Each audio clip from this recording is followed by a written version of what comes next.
কোন বিবাহিত পুরুষ এবং নারী যদি জিনা করে, যেটাকে আমাদের সমাজে পরকীয়া বলে, মানে জিনা যদি করে বিবাহিত পুরুষ কোন অন্য নিজের স্ত্রীকে বাদ দিয়ে অন্য মহিলার সাথে জিনা করে, বিবাহিত মহিলা যদি নিজের স্বামীকে বাদ দিয়ে অন্য পুরুষের সাথে জিনা করে, এই পাপের শাস্তি হলো রজম, পাথর মারা। পাথর, এটারে আরবিতে কোরআনের ভাষায় বলে, ইসলামের ভাষায় বলে রজম,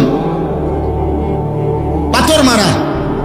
আল্লাহর বিধান, তারে পাথর মারতে মারতে হত্যা করো। এই জন্য রাজিম বলা হয় এমন মারদুদ যে পাথর মারার উপযুক্ত। এক বছর হজ্জের সফরে 3 দিন লাগাতার হাজী সাহেবরা মিনায় এই শয়তানকে পাথর মারে।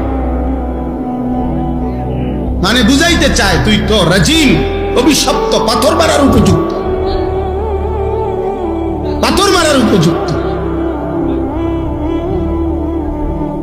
এই জন্য শয়তানের আখলাক, শয়তানের প্রথম আখলাক মনে রাখবা বাবা, তোমার আখলাক কি শয়তানের না ফেরেশতার, এটা বুঝার প্রথম চিহ্ন হইল শয়তানের প্রথম গুনাহ কি করাইতে চায়, সেটা হলো নারীকে কেন্দ্র করে জিনা, ব্যভিচার এবং তার সাথে প্রাসঙ্গিক হারাম নারীর চাহিদা, অশ্লীল, এটা শয়তানের প্রথম কুমন্ত্রণা, শয়তানের প্রথম চেষ্টা, শয়তানের প্রথম মন্ত্রণা, শয়তানের প্রথম গুনাহের চেষ্টা।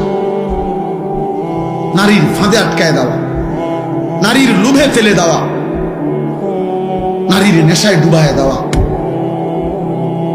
নাইলে একটা ছেলে যদি মানুষের বাচ্চা হও, এক পবিত্র মা তোমাদেরকে 2 বছর দুধ পান করাইছে, 16 বছর বয়স মাত্র, এত কম বয়সে এত নারী দেখো কেন?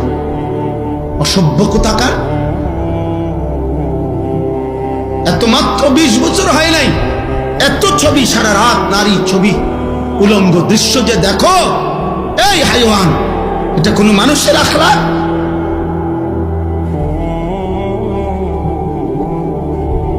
এটা কোনো মানুষের চরিত্র? এত কম বয়সে এত নারী দরকার,